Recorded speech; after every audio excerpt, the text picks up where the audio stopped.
Hi everyone, this is Anam. Welcome to PhD jobs and admission. So आज के इस video में हम एनटीए पीएचडी एंट्रेंस टेस्ट जिसके अंदर DU, JNU, BHU and BBAU सारी यूनिवर्सिटीज कवर्ड है। तो इन सारी यूनिवर्सिटीज की पीएचडी एंट्रेंस टेस्ट के लिए यहाँ पर हम रिसर्च मेथोडोलॉजी पर मोस्ट एक्सपेक्टेड एमसीक्यूज देखने जा रहे हैं। तो मैं आपको बता दूं, इस वीडियो में जो भी हमने एमसीक्यूज कवर कर रखा है या एनटीए ने भी इसमें से 2-3 क्वेश्चन अपने एग्जामिनेशन में रिपीट करे हैं। तो ये ऐसे ही क्वेश्चन और इन्हीं क्वेश्चन के बेस पर जो कॉन्सेप्ट है आपको ऐसे ही क्वेश्चन घुमा फिरा कर एनटीए पूछती है बहुत बारी। तो याद रखिएगा, बहुत इंपॉर्टेंट क्वेश्चंस है, अच्छी तरीके से डिटेल एक्सप्लेनेशन मिलेगा आपको। और जिस भी क्वेश्चन में आपको डाउट है आप मुझे कमेंट करके पूछ सकते हो। और उसी के साथ साथ जैसे कि आप सभी को पता है, एनटीए ने अपने पीएचडी एंट्रेंस टेस्ट के लिए रजिस्ट्रेशन की डेट जो है ये बढ़ा दी है। ठीक है, तो आपको हमने एक वीडियो भी नोटिस के जरिए शेयर करा था, ठीक है, जिसमें आपकी नोटिस शो कर रखी थी। उसमें आपके जो डेट एक्सटेंड हुई है रजिस्ट्रेशन की, उसको भी प्रॉपर हमने उस डेट को बताया है। तो आपको अच्छी तरीके से सारे डेट्स को देख लेना है, प्रॉपरली आपको रजिस्ट्रेशन करना है। कुछ भी मिस्टेक होती है तो अगेन आपके करेक्शन विंडो भी ओपन होगी, तो उससे पहले आपको रजिस्ट्रेशन प्रॉपरली आपको फिल करना है, ठीक है। देन उसी के साथ साथ जैसे कि आप स्क्रीन पर देख सकते हो, for your paper 1 and for your paper 2 हम आपके लिए कंप्लीट कोर्स लेकर आए हैं, जिसमें हम आपको 100% पासिंग गारंटी देते हैं हमारे कोर्स के थ्रू। यानी हमारे कोर्स से क्वेश्चंस पूछे जाएंगे, ये हम गारंटीड आपको कोर्स देते हैं, जिसमें आपका 100% सिलेक्शन होने के चांसेस है आपके पीएचडी एंट्रेंस एग्जामिनेशन में। तो प्रीवियसली काफी सारे बैचेस हो चुके हैं हमारे इन चारों यूनिवर्सिटीज पर, काफी अच्छा रिजल्ट रहा हमारे स्टूडेंट्स का। उन्होंने अपना एक्सपीरियंस भी शेयर करा है, वो भी हम आपको स्क्रीनशॉट दिखाएंगे। और उसी के साथ साथ हमारे टीचर्स के एक्सपीरियंस, किस तरीके से क्वेश्चंस पूछे जाने के चांसेस है, उनके सारे एक्सपीरियंस आपके इस पीएचडी एंट्रेंस एग्जामिनेशन में काम आ जाएंगे। जिसके लिए आपको स्क्रीन पर दिए गए व्हाट्सएप नंबर पर हमें कांटेक्ट करना है, या फिर आप हमारे ऐप के थ्रू ही डायरेक्टली स्टडी मटेरियल को एक्सेस कर सकते हो, जिसके लिए लिंक हम आपको comment as well as description box में प्रोवाइड कर रखते हैं, जिसका आपको सारा कंटेंट आपके पास एक ही जगह पर प्रेजेंट होता है ऐप के थ्रू। तो आपको वहां से भी जाकर आप एक्सेस कर सकते हो। So that's it and let's begin with the today's lecture. जैसा कि आप स्क्रीन पर देख सकते हो, यहाँ पर पेपर 1 जो कि आपका रिसर्च मेथोडोलॉजी होता है, हर एक स्टूडेंट के लिए रिसर्च मेथोडोलॉजी जो है ये कॉमन होने वाला है। तो रिसर्च मेथोडोलॉजी के लिए जैसे कि आप स्क्रीन पर देख सकते हो, हम ये सब कंटेंट आपको प्रोवाइड कर रहे हैं, जिसमें आपको वीडियो लेक्चर्स देखने मिलेंगे, जो कि थ्योरी प्लस एमसीक्यूज दोनों वीडियो लेक्चर्स हैं। हम आपको यहाँ पर वीडियो लेक्चर्स के थ्रू आपके कॉन्सेप्ट्स को क्लियर करवाएंगे। देन मॉक टेस्ट, हर एक मॉक टेस्ट में 40 एमसीक्यूज है, उस तरीके से आपके मॉक टेस्ट में 400 एमसीक्यूज यहाँ पर आपकी प्रैक्टिस हो जाती है। देन नेक्स्ट नोट्स काफी इंपॉर्टेंट है, बहुत सिंपलेस्ट वे में हर एक पॉइंट्स को यहाँ पर मैंने एक्सप्लेन कर रखा है। तो आपके जो भी डाउट्स है, आपको जो भी हर एक टॉपिक में डाउट्स है, अगर आप एक बार नोट्स के थ्रू उसको रीड कर लेते हो तो वहां पर आपका डाउट, हर एक डाउट आपका क्लियर हो जाएगा। तो नोट्स में हमने इम्पोर्टेंट पॉइंट्स को आप देखोगे, जो भी हमारे बैच के स्टूडेंट है वहां पर मैंने इंपॉर्टेंट पॉइंट्स को हाईलाइट कर रखा है, जिससे कि आप उन पॉइंट्स को, उन वर्ड्स पर फोकस कर सको। देन उसके बाद पीडीएफ हम आपको प्रोवाइड करते हैं, जिसमें 1500 से भी ज्यादा इंपॉर्टेंट क्वेश्चंस है, जिसमें हमने आपको प्रीवियस ईयर क्वेश्चंस आपके साथ डिस्कस करा है एंड मोस्ट एक्सपेक्टेड एमसीक्यूज भी यहाँ पर आपके साथ शेयर करा है। तो सारा कंटेंट आपको बायलिंगुअल लैंग्वेज, हिंदी इंग्लिश दोनों लैंग्वेज में हम प्रोवाइड करते हैं। तो ये सारा कंटेंट जो है, इससे आपको 100% हम पासिंग गारंटी देते हैं कंटेंट के थ्रू, कि हमारे कंटेंट से एग्जामिनेशन में क्वेश्चंस आपको पूछे जाने के चांसेस है।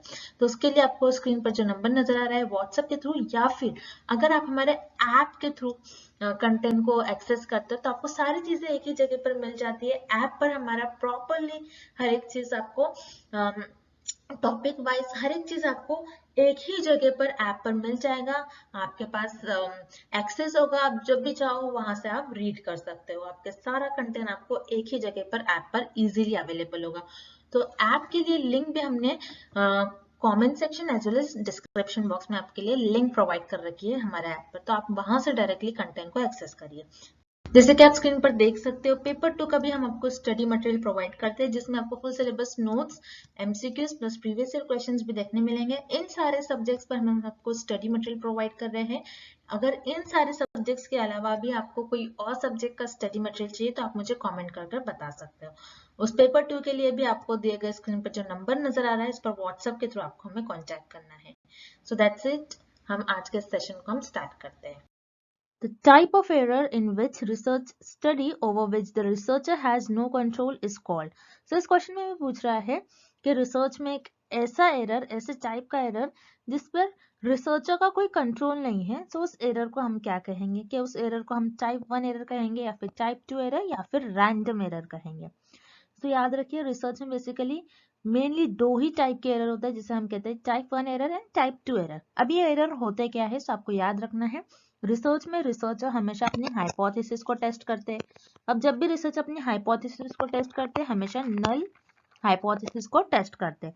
अब नल हाइपोथेसिस बताती है कि वेरिएबल्स के बीच में कोई रिलेशन नहीं है, इसे हम कहते हैं नल हाइपोथेसिस। और याद रखिएगा एग्जाम में ऐसा भी क्वेश्चन आ सकता है कि रिसर्चर अपने रिसर्च में कौन सी हाइपोथेसिस को सिर्फ टेस्ट करते हैं। सो याद रखिएगा रिसर्च में रिसर्चर हमेशा सिर्फ और सिर्फ नल हाइपोथेसिस को टेस्ट करते हैं। अगर नल हाइपोथेसिस सही निकली तो रिसर्चर उसे एक्सेप्ट कर लेते हैं, या फिर नल हाइपोथेसिस को अगर रिसर्चर रिजेक्ट करते तो ऑटोमेटिकली आपके अल्टरनेटिव हाइपोथेसिस को रिसर्चर एक्सेप्ट कर लेते हैं। अब type 1 error and type 2 error, जैसे हमें ऑप्शन ए और बी दिया गया है, तो ये एरर होते क्या है हम इस टेबल के थ्रू देख लेते हैं। तो टाइप 1 एरर कब होता है? जब आपकी जो नल हाइपोथेसिस है वो ट्रू होती है। नल हाइपोथेसिस ट्रू होने के बाद आप उसे रिजेक्ट कर लेते हो। आपकी नल हाइपोथेसिस ट्रू है, ट्रू होने पर आपने इसको रिजेक्ट कर लिया, तो ये आपकी हो जाती है टाइप 1 एरर। और टाइप 2 एरर कब होता है? जब आपकी नल हाइपोथेसिस फॉल्स होती है। फॉल्स होने पर भी आप उसे एक्सेप्ट कर लेते हो। फॉल्स होने पर आपने उसे क्या कर लिया? एक्सेप्ट कर लिया, तो ये आपकी हो जाएगी type 2 error. So type 1 error को हम अल्फा से डिनोट करते हैं, टाइप 2 एरर को हम बीटा से डिनोट करते हैं। सो लेकिन हमें यहाँ पर नल और ऑल्टरनेटिव हाइपोथेसिस से कुछ रिलेटेड नहीं ऑप्शन दिया गया है, हमें बस यही दिया गया है इस क्वेश्चन में कि ऐसा एरर जिसमें रिसर्चर का कोई कंट्रोल नहीं हो। इस पर रिसर्चर का कंट्रोल होता है, टाइप 1 एंड टाइप 2 एरर में रिसर्चर का कंट्रोल होता है, लेकिन एक ऐसा एरर जिस पर रिसर्चर का कंट्रोल नहीं होता उसे हम कहते हैं रैंडम एरर। कोई भी एरर अकर हो जाता है रैंडमली, किसी भी तरीके से एरर हो जाता है जिसमें रिसर्चर उस चीजों को कंट्रोल नहीं कर सकते।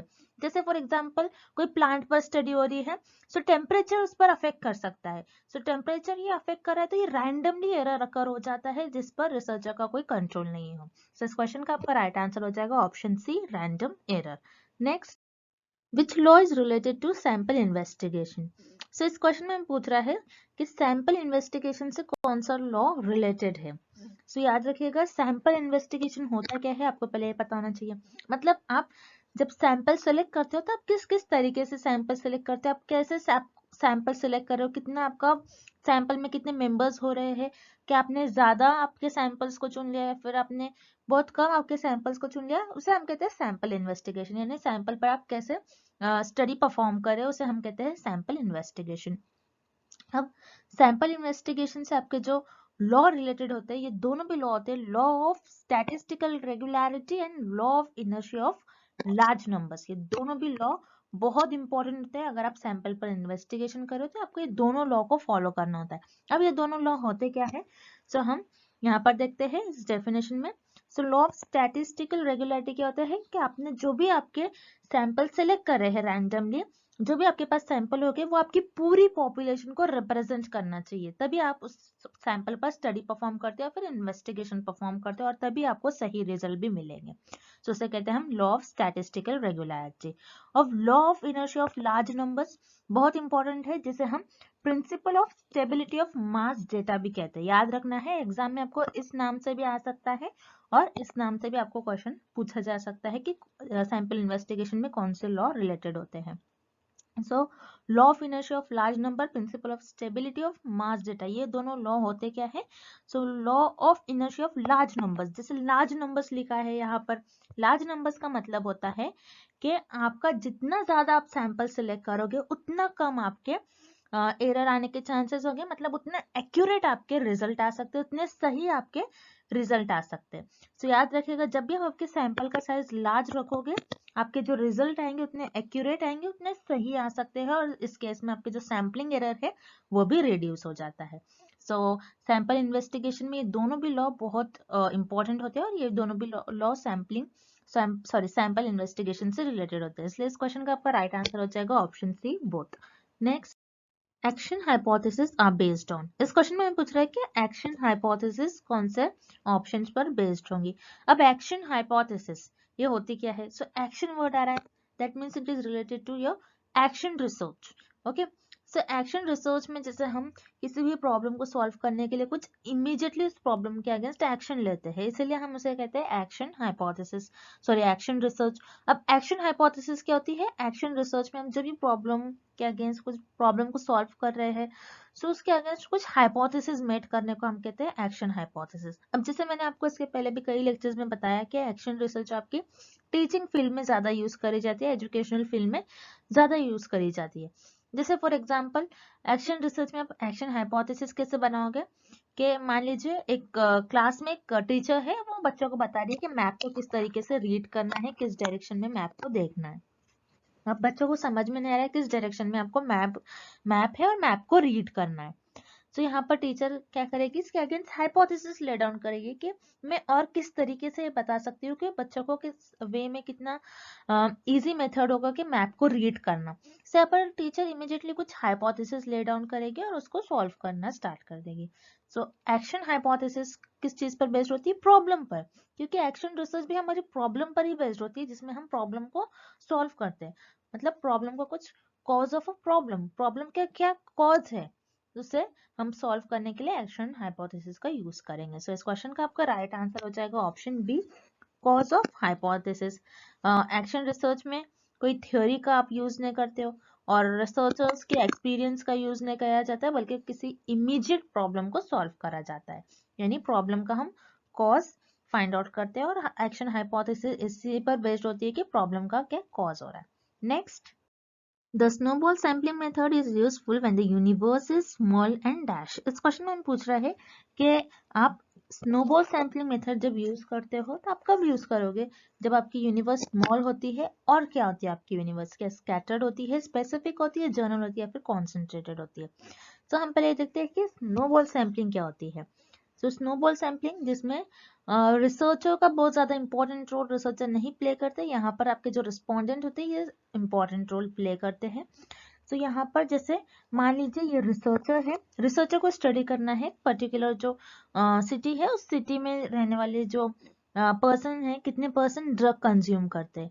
तो जो भी ड्रग कंज्यूम करते हैं ये इजीली अपने आप को एक्सपोज नहीं करते हैं पर्सन, तो यहाँ पर रिसर्चर को उनके कुछ एक दो लोग मिल जाते हैं और उन्हीं एक दो लोग को रिसर्चर कहते हैं कि तुम और पर्सन को और रिस्पोंडेंट को सिलेक्ट कर लाओ जो ड्रग कंज्यूम करते हैं, क्योंकि ये ड्रग कंज्यूम करते हैं, इनको पता होगा कि और ऐसे कौन से पर्सन है इस पर्टिकुलर सिटी में जो ड्रग कंज्यूम करते हैं, तो ये पर्सन और लोगों को सिलेक्ट कर लाएगा, फिर ये पर्सन भी और लोगों को सिलेक्ट कर लाएगा।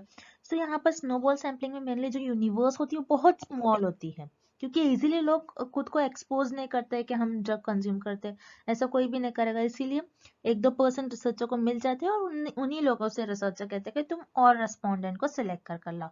तो याद रखना स्नोबॉल सैम्पलिंग में आपकी जो यूनिवर्स होती है वो काफी स्मॉल होती है एंड स्पेसिफिक होती है, क्योंकि आप एक स्पेसिफिक टॉपिक पर ही, कुछ स्पेसिफिक लोगों पर ही आप रिसर्च कर पाओगे जो सिर्फ और सिर्फ ड्रग कंज्यूम कर रहे हैं। तो आपके जो यूनिवर्स है स्कैटर्ड नहीं होती, मतलब ज्यादा फैली हुई नहीं होती, बहुत कम होती है, सो स्कैटर तो हो नहीं सकता ऑप्शन। इसी तरीके से जर्नल, जर्नल भी नहीं हो सकती, आपकी स्पेसिफिक होगी, क्योंकि यहाँ पर आपके पास बहुत ज्यादा लोग नहीं हैं, तो यहाँ पर आपका ऑप्शन सी भी इनकरेक्ट हो गया। फिर कॉन्सेंट्रेटेड, कॉन्सेंट्रेटेड यानी बहुत ज्यादा अमाउंट में एकदम स्पेसिफिक, ये भी नहीं हो सकती है।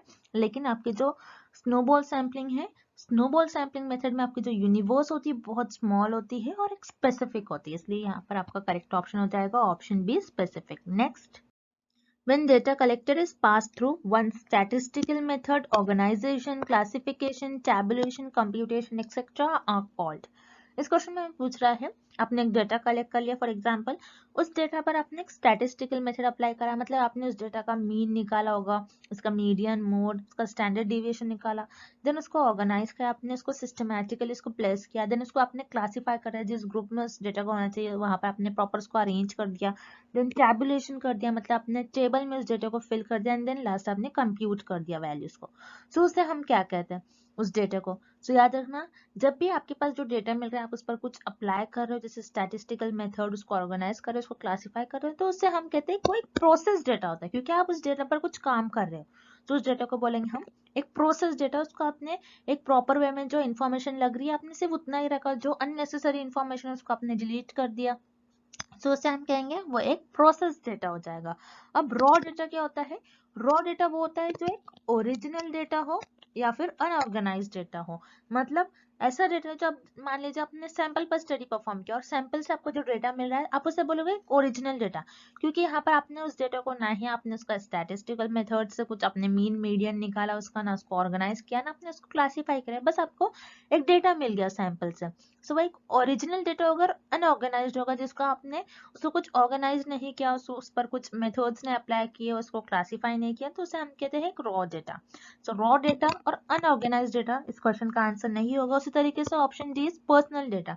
पर्सनल डेटा क्या होता है? जो आपका खुद का डेटा हो, जैसे मान लीजिए फॉर एग्जांपल आपका नेम, सरनेम, आपका एड्रेस, सो ये सारे आपके पर्सनल डेटा हो जाएगा। सो पर्सनल डेटा को आप ना ही उस पर आप स्टैटिस्टिकल मेथड अप्लाई कर सकते हो, ना ही उसको ऑर्गेनाइज कर सकते हो, तो यहाँ पर ऑब्वियसली आपका ऑप्शन डी भी इनकरेक्ट हो जाएगा और इस क्वेश्चन का आपका राइट आंसर हो जाएगा option B, process data. Next, questionnaire should have following number of questions. इस क्वेश्चन में पूछा जा रहा है क्वेश्चनर जो होता है, जो कि आपका एक डेटा कलेक्शन टूल होता है, तो क्वेश्चनर में कितने नंबर ऑफ क्वेश्चंस पॉसिबल हो सकते हैं या फिर कितने number of questions generally questionnaire में प्रेजेंट हो सकते हैं। सो याद रखिएगा, बहुत इंपॉर्टेंट क्वेश्चन है एग्जाम में। डेटा कलेक्शन टूल्स जैसे क्वेश्चनर्स, इंटरव्यू, ऑब्जर्वेशंस, ये जो आपकी डेटा कलेक्शन टूल्स है, इन पे आपको कंपलसरी 1 और 2 क्वेश्चंस पूछे ही जाते हैं। बहुत इंपॉर्टेंट टॉपिक है, इस पर कंपलसरी आपको क्वेश्चन पूछा जा सकता है। अब क्वेश्चनर है, क्वेश्चनर क्या होता है? एक लिस्ट ऑफ क्वेश्चंस, जिसमें एक लिस्ट होती है, उसमें सारे रिसर्चर क्वेश्चंस प्रोवाइड कर देते हैं और रिसर्चर जो रिस्पोंडेंट्स है उस रिसर्चर के आंसर्स का रिस्पॉन्स करते हैं। सो क्वेश्चन क्या होते हैं? ये स्ट्रक्चर्ड क्वेश्चन होते हैं। रिसर्चर पहले से ही इनको डिसाइड कर लेते हैं क्वेश्चंस को, और जो आपके रिस्पोंडेंट है उनको बस यहाँ पर रिस्पॉन्स करना होता है। सो याद रखिएगा, क्वेश्चनर जो होते हैं, क्वेश्चनर्स में ना 20 क्वेश्चंस होते हैं, ना 30, ना 40। मतलब क्वेश्चनर में जरूरी नहीं है कि आप सिर्फ और सिर्फ 10 ही क्वेश्चंस पूछ सकते हो आपके रिस्पोंडेंट से, या फिर सिर्फ आप 30 क्वेश्चंस पूछ सकते हो। ऐसा कोई स्पेसिफिक नंबर नहीं होता है। आपकी नीड के अकॉर्डिंग आपको चाहिए कि आपका जो सर्वे है, सर्वे में आपकी नीड के अकॉर्डिंग चाहिए, मतलब आपको ज्यादा क्वेश्चंस पूछना है, आपका जो ज्यादा डेटा आपको कलेक्ट करना है, तो आप ज्यादा क्वेश्चंस भी पूछ सकते हो। जैसे 50 पूछ लिया आपने, 100 भी पूछ सकते हो, आप 200 भी पूछ सकते हो, तो अनलिमिटेड क्वेश्चंस भी पूछ सकते हो आप आपके क्वेश्चनर्स में। तो यहाँ पर कोई आपके पास स्पेसिफिक नंबर नहीं होता है कि आपको सिर्फ 30 पूछना है, 40 पूछना है, तो आप आपके नीड के अकॉर्डिंग पूछ सकते हो। सो इस क्वेश्चन का आपका राइट आंसर हो जाएगा according to need of survey. Next, What distinguishes the experimental method from the quasi-experimental method? इस क्वेश्चन में भी पूछ रहा है कि experimental method और quasi-experimental method में डिफरेंस क्या होता है। सो बहुत इंपॉर्टेंट क्वेश्चन है ये क्वेश्चन। मैं आपको बता दूं, कई पीएचडी एंट्रेंस एग्जामिनेशन में सेम क्वेश्चन बहुत बार पूछा गया है different different PhD entrance examination में। और मैं आपको बता दूं, आपके एग्जाम में experimental method, quasi experimental method, और जैसे एक्सपेरिमेंटल मेथड्स में और एक्सपेरिमेंटल रिसर्च में आपके पास वेरिएबल्स होते हैं, इंडिपेंडेंट वेरिएबल, डिपेंडेंट वेरिएबल और मॉडरेटिंग वेरिएबल और नेक्स्ट होता है कंफाउंडिंग वेरिएबल। सो इन वेरिएबल्स पर आपको कंपलसरी एक क्वेश्चन पूछा जाएगा और एक्सपेरिमेंटल और क्वाजी एक्सपेरिमेंटल रिसर्च से क्वेश्चन कंपलसरी पूछा जाता है। सो अब मैं बता दूं आपको, एक्सपेरिमेंटल मेथड और क्वाजी एक्सपेरिमेंटल मेथड में जो सेम चीजें होते हैं, जिनमें इन दोनों में डिफरेंस नहीं होता है, जो सिमिलर चीजें होते हैं, वो होती है साइंटिफिक स्टेटस, यानी आप साइंटिफिक वे से आपकी स्टडी परफॉर्म करते हो, साइंटिफिक वे से रिसर्च करते हो, उसमें आप साइंटिफिक थियोरीज, साइंटिफिक प्रिंसिपल्स का यूज करते हो, सिस्टमैटिक मैनर में आप आपके रिसर्च परफॉर्म करते हो। उसी तरीके से option B, existence of independent variable, experimental method और क्वाजी एक्सपेरिमेंटल मेथड, ये दोनों में भी आपके इंडिपेंडेंट वेरिएबल एग्जिस्ट करते हैं, प्रेजेंट होते हैं।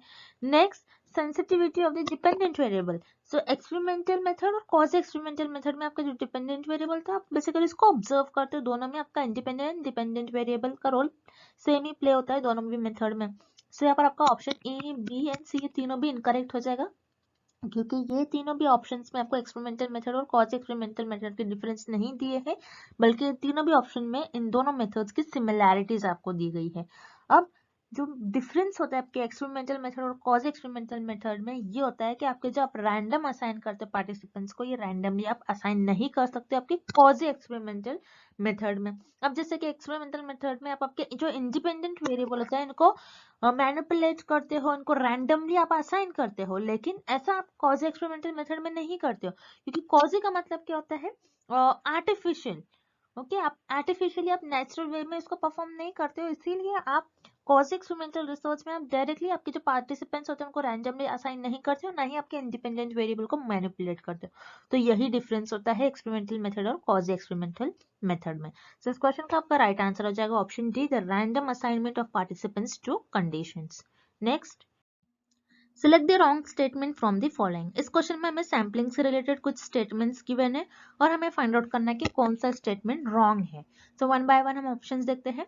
Option A, systematic sampling select the population at regular intervals. तो सिस्टमैटिक सैम्पलिंग में क्या होता है, आप इंटरवल डिसाइड कर लेते हो।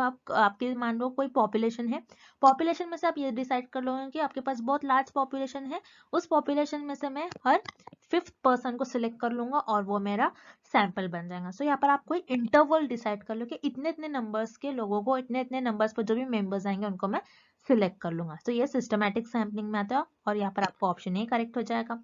Then option B, the population divided into various subgroups and each subgroup having a representation in a sample design is called stratified sampling. Stratified sampling में आप क्या कर लेते हो, आपकी जो पॉपुलेशन होती है जो कि हेटेरोजेनस पॉपुलेशन होती है, आपकी पॉपुलेशन को आप सब ग्रुप्स में डिवाइड कर लेते हो जो कि आपकी पॉपुलेशन को रिप्रेजेंट करती है, और उस ग्रुप्स में डिवाइड करने के बाद उस ग्रुप से आप सैंपल सिलेक्ट कर लेते हो और उस पर आप रिसर्च परफॉर्म करते हो। सो ये आपकी स्ट्रेटिफाइड सैम्पलिंग की डेफिनेशन हो गई। सो यहाँ पर आपका ऑप्शन बी भी करेक्ट है। Then option C, the members of population are fairly homogeneous where simple random sampling is used. Yes, यहाँ पर आपका ऑप्शन सी भी करेक्ट हो जाएगा। ऑप्शन सी ये कह रहा है हमें कि सिंपल रैंडम सैम्पलिंग में आप जो पॉपुलेशन में से मेंबर्स सिलेक्ट करते हो, तो आपकी जो पॉपुलेशन होगी उस केस में होमोजीनियस होगी। अगर आपकी पॉपुलेशन होमोजीनियस होंगे तो आप सिंपल रैंडम सैम्पलिंग मेथड का यूज करते हो और रैंडमली पॉपुलेशन में से मेंबर्स को सिलेक्ट कर लेते हो। अगर आपकी पॉपुलेशन हेट्रोजीनियस होगी तो आप स्ट्रेटिफाइड का यूज करोगे। सो यहाँ पर आपको ऑप्शन सी भी करेक्ट है। Then option D, simple random sampling is not just like drawing a number in a lottery. तो आपको याद रखना है ये ऑप्शन जो आपको गिवन है सैम्पलिंग से रिलेटेड, ये इनकरेक्ट है, ये रॉन्ग स्टेटमेंट है, क्योंकि सिंपल रैंडम सैम्पलिंग में आप लॉटरी मेथड की तरह आपके पॉपुलेशन में से मेंबर्स को सिलेक्ट कर लेते हो। तो सिंपल रैंडम सैम्पलिंग को हम लॉटरी मेथड भी कहते हैं। तो लॉटरी मेथड क्यों कहते हैं, जैसे आपने देखा होगा जब लॉटरी का टिकट लगता है लोगों को, तो क्या कैसे करते हैं, लॉटरी मेथड में एक लिस्ट होती है जिसमें मेंबर्स के नेम गिवन होते हैं, उसमें आप रैंडमली किसी भी मेंबर्स को चूज कर लेते हो और उनकी लॉटरी लग जाती है। उसी तरीके से सिंपल रैंडम सैम्पलिंग में भी आप पॉपुलेशन में से मेंबर्स को डायरेक्टली सिलेक्ट करते हो, मतलब रैंडमली सिलेक्ट करते हो और उस पर स्टडी परफॉर्म करते हो आपकी। सो सिंपल रैंडम सैम्पलिंग को हम लॉटरी मेथड भी कहते हैं। दैट्स व्हाई पर आपका ऑप्शन डी जो है इनकरेक्ट है। सो यहाँ पर आपका रॉन्ग स्टेटमेंट है रिलेटेड टू सैम्पलिंग। सो यहाँ पर आपका ऑप्शन डी करेक्ट हो जाएगा। Simple random sampling is not just like drawing a number in a lottery. Next, written documents, newspapers, diaries, letter, trip description, etc. are the source of information used in. So इस question में हमें पूछ रहा है कि आपके पास कुछ written documents है जैसे newspaper, diaries, letters, trip descriptions. तो ये सारे जो सोर्सेज है, इन सोर्सेज से आपको जो इन्फॉर्मेशन मिलेगी, आप कौन से मेथड में इन सोर्सेज की इन्फॉर्मेशन को यूज करोगे। सो याद रखिएगा, जैसे हिस्टोरिकल रिसर्च में, हिस्ट्री में भी आप जैसे पढ़ते हैं, आपके पास सारा पुराना डेटा होता है, यानी पास्ट में जो भी फेनोमेना अकर होता है उसको बताया जाता है। उसी तरीके से जैसे यहाँ पर आप देख रहे हो न्यूज़पेपर, डायरीज, लेटर, यहाँ पर आपका जो सोर्स ऑफ इंफॉर्मेशन ये सेकेंडरी होता है, यानी ये ऑलरेडी अवेलेबल डेटा होता है। सो जो ऑलरेडी अवेलेबल डेटा होता है ये हिस्टोरिकल मेथड में आप यूज करते हो। यानी हिस्टोरिकल रिसर्च में क्या होता है, जैसे पास्ट में जो हिस्ट्री हैपेंस होती है, जैसे वर्ल्ड वॉर, इंडियन हिस्ट्री, ये सारी जो हिस्ट्री होती है सारी आपको हिस्ट्री बुक में देखने मिलती है। तो वही होता है आपका हिस्टोरिकल मेथड। हिस्टोरिकल मेथड में ऑलरेडी जो अवेलेबल सोर्सेस है उसी का यूज करा जाता है, उसको एनालाइज किया जाता है और ये देखा जाता है कि प्रेजेंट में इसका कुछ यूज होता है या फिर यूज है या फिर नहीं है। सो यहाँ पर ये जो डेटा है, ये जो सोर्सेस से आपको इन्फॉर्मेशन मिल रहा है, आप ये हिस्टोरिकल मेथड में यूज करोगे। अब रिमेनिंग ऑप्शंस में हम देख लेते हैं, जैसे case study method. Case study method में क्या होता है, आप 4 to 5 पीपल का ग्रुप बना लेते हैं और एक पर्टिकुलर टॉपिक चूज कर लेते हैं, एक स्पेसिफिक टॉपिक चूज कर लेते हैं और उस पर आप डिस्कशन कर लेते हो। जैसे मान लीजिए आपको कोई न्यू टॉपिक, आपको जैसे मान लीजिए आपको कोई न्यू फोन लॉन्च करना है, तो उस फोन के बारे में आप उस पर्टिकुलर ग्रुप में 4 to 5 ग्रुप में आप 4 to 5 लोगों के बीच में आप उस टॉपिक को डिस्कस करोगे। सो यहाँ पर केस स्टडी मेथड से आपके पास जो भी डेटा आपको मिलेगा, जो भी इंफॉर्मेशन मिलेंगी, एक न्यू मिलेगी। सो यहाँ पर आप केस स्टडी मेथड में पुरानी इंफॉर्मेशन नहीं यूज कर सकते। इसी तरीके से स्टैटिस्टिकल मेथड क्या होता है, जिसमें आप कोई मैथमेटिकल फॉर्मूलाज परफॉर्म कर कोई सॉल्व करते हैं, सोल्यूशंस फाइंड आउट करते हैं। जैसे किसी का मीन निकालोगे, पॉपुलेशन से इंफॉर्मेशन मिल रही है, उसका मीन निकालोगे, मीडियंस का, स्टैंडर्ड डिविएशन। सो ये सारे आपके मैथमेटिकल से रिलेटेड टर्म्स है। सो स्टैटिस्टिकल मेथड में भी आप न्यू इंफॉर्मेशन जनरेट करते हो। यहाँ पर आपका ऑप्शन सी इनकरेक्ट हो जाएगा। उसी तरीके से ऑप्शन डी इवैल्यूएशनरी मेथड। इवैल्यूएशनरी मेथड क्या होता है, जिसमें लिविंग ऑर्गेनिजम्स के बारे में स्टडी की जाती है, उनके जो भी प्रॉब्लम्स होते हैं उनको सॉल्व करने के लिए इवैल्यूएशनरी मेथड का यूज करा जाता है। जैसे जीन्स हो गए, ऑफस्प्रिंग्स, जीन्स, पेरेंट्स से कुछ प्रॉब्लम आ रही है, सो ये सारी चीजें जो होती है ये इवोल्यूशनरी मेथड में यूज करी जाती है। ज्यादा करके बायोलॉजी फील्ड से ज्यादातर रिलेटेड होती है। सो यहाँ पर हम प्रॉब्लम्स को सॉल्व करते हैं। सो ऑब्वियसली यहाँ पर आपका ऑप्शन डी इनकरेक्ट हो जाएगा और इस क्वेश्चन का आपका राइट आंसर हो जाएगा option A historical method. And dash is the way to solve the research problem in a systematic वे।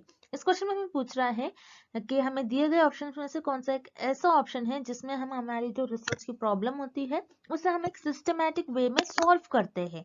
यानी मान लीजिए आपकी कुछ रिसर्च की प्रॉब्लम है, XYZ आपकी कुछ रिसर्च की प्रॉब्लम है, यहाँ पर अपने इस प्रॉब्लम को आपको सॉल्व करना है, तो आप क्या करते हैं, एक सिस्टमैटिक मैनर में आपको रिसर्च की प्रॉब्लम आप सॉल्व करते हो। आप आपकी रिसर्च की प्रॉब्लम कैसे भी जिगजैग मैनर में सॉल्व करोगे तो आप अभी कभी रिसर्च ही नहीं कर पाओगे, क्योंकि आपकी जो रिसर्च होती है ये 1 और 2 मंथ्स की नहीं होती। आपकी रिसर्च आपको 3 to 6 years तक आपकी रिसर्च चलती है। तो आपको एक सिस्टमैटिक वे में आपको रिसर्च को परफॉर्म करना होता है या फिर आपके रिसर्च की जो प्रॉब्लम होती है उसको सॉल्व करना होता है। तो ऐसा सिर्फ और सिर्फ आप रिसर्च मेथोडोलॉजी में करते हैं। सो रिसर्च मेथोडोलॉजी में जैसे कि मैंने आपको अभी तक बताया है, आप किस तरीके से आपको स्टेप्स फॉलो करना है। रिसर्च मेथोडोलॉजी में हर एक चीज आती है, रिसर्च के कैरेक्टरिस्टिक्स, किस तरीके से आपको उसको कैरेक्टरिस्टिक्स को फॉलो करना है, रिसर्च के में आपको कौन कौन से एथिक्स फॉलो करना है, किस तरीके से आपको रिसर्च परफॉर्म करना है, कौन से प्रोसीजर, कौन से मेथड्स, कौन से स्टेप्स को आपको फॉलो करना है, किस तरीके से आपको रिपोर्ट लिखना है, उसके भी कुछ स्टेप्स होते हैं। वो सारी चीजें आप सिर्फ और सिर्फ रिसर्च मेथोडोलॉजी में परफॉर्म करते हो। सो याद रखिएगा, रिसर्च मेथोडोलॉजी एक ऐसा वे है जिसमें आप आपकी जो रिसर्च है, रिसर्च की प्रॉब्लम को सिस्टमैटिक वे में सॉल्व करते हो, यानी स्टेप बाय स्टेप हर एक स्टेप्स के पीछे आपके कुछ ना कुछ लॉजिक होगा और प्रॉपर एक ऑर्गेनाइज्ड वे में आप आपके रिसर्च को परफॉर्म करते हैं। तो सिर्फ ऐसा आप रिसर्च मेथोडोलॉजी में करते हो। सो यहाँ पर आपका ऑप्शन सी करेक्ट हो जाएगा। अब जो रिमेनिंग ऑप्शन है उन्हें भी हम देख लेते हैं। जैसे ऑप्शन ए टेक्निक। टेक्निक क्या होता है, एक मेथड, सिर्फ एक मेथड है। सिर्फ अगर आप आपकी रिसर्च में सिर्फ मेथड यूज करो तो क्या आपकी रिसर्च प्रॉब्लम को आप सॉल्व कर पाओगे, नहीं। तो यहाँ पर आपका ऑप्शन ए इनकरेक्ट हो जाएगा। उसी तरीके से option B research procedure. Research में आप कौन कौन से प्रोसीजर यूज कर रहे हैं, कौन कौन से मेथड्स अप्लाई कर आपके रिसर्च को सॉल्व करें। अगेन प्रोसीजर का मीनिंग होता है मेथड्स।